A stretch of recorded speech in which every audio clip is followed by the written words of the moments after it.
Dear friends, happy morning friends. நீங்கள் இந்த பார்க்குறீங்க பார்த்தீங்களா, கஸ்டர்ட் ஆப்பிள் ஃப்ரெண்ட்ஸ்.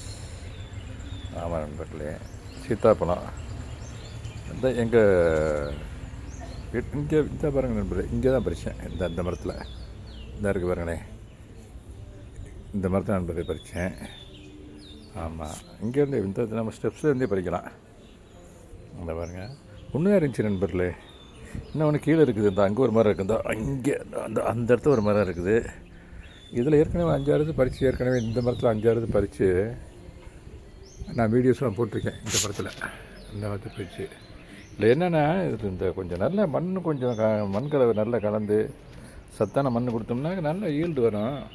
அது அந்தளவுக்கு ஒர்க் பண்ணுறதுக்கு எனக்கு நேரம் இல்லை. ஆமாம் ஃப்ரெண்ட்ஸ், அதுவும் மட்டும் இல்லாமல் ஒரு சின்ன இன்ஃபர்மேஷனை நான் இந்த பதிவு பண்ண விரும்புகிறேன். இது ஆடு திங்காத ஒரு பழம் நண்பர்களே. நீ ரோட்டிலோட வச்சு விட்டிங்கன்னா கூட, வீட்டு வாசலில் வச்சா கூட ஆடு திங்காது. ஒரு 25-30 கன்று நம்ம ஏரியாவில் வச்சேன் நண்பர்களே. கஜாப்பூர் டயத்தில் வச்சேன். 25-30 கன்று இருக்கும் வச்சேன். கஜாப்பூர் டயத்தில் அந்த நேரத்தில் நல்லா மழை பெஞ்சிட்டு இருந்துச்சு. ரோட் சைடில் வச்சு விட்டேன். ஆடு திங்காதுன்றதுனால மெயினாக பறவைகளுக்காக வச்சேன். பறவைகளுக்கு அதுதான் அதை மெயினாக வச்சேன்.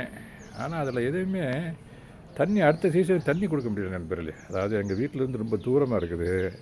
தூரம் மீன்ஸ் என்ன, ஒரு 10 மினிட்ஸ் நடந்து போகணும். அந்த இடத்துல தண்ணி கொடுக்குறதுக்கான ஒரு வசதி இல்லை. என்ன கொடுத்துருப்பேன் நான் இங்கேருந்து டூ வீலரில் கொண்டு போய் ஊற்றிக்கிட்டு இருந்தேன். ஊற்றி ஒரு நிறைய மரங்கள் ரோட் சைடில் வளர்த்துருக்கேன். ஆமாம், அதை மரம் வளர்க்கணுன்றதுக்காக வேண்டி அதில் வச்சதில் மெயினாக சொல்ல போனோம்னாக்கா நிறைய மரங்கள், புங்க மரம், மேப்ளவர், வேப்ப மரம்லாம் வச்சேன் நண்பர். வச்சு அதுக்கு தண்ணி கொடுத்தேன். ஆமாம், அதுதான் அங்கே கரெக்டாக அங்கே தெரியுது பாருங்களேன். அங்கனக்குள்ளே ஒரு 25 நெல்லி கண்டு வச்சேன் நண்பரில். எங்கள் ஏரியாவில் சொந்த காசு தான். இந்த நெல்லி வச்சது பூரா என் சொந்த காசு.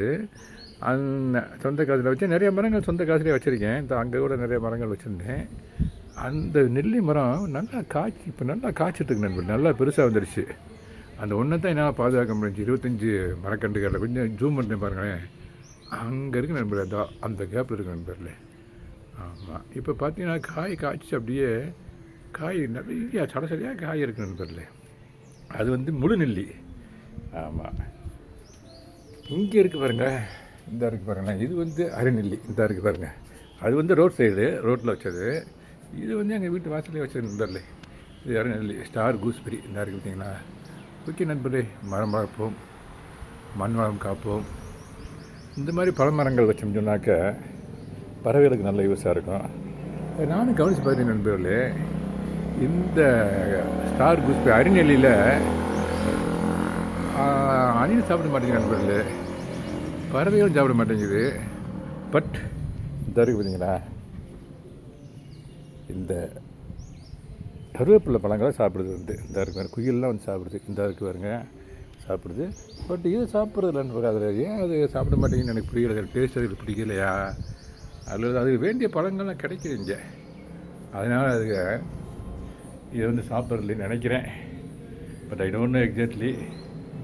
ஓகே நண்பர்களே, ஹேப்பி கார்டனிங், ஹேவி நைஸ் டே.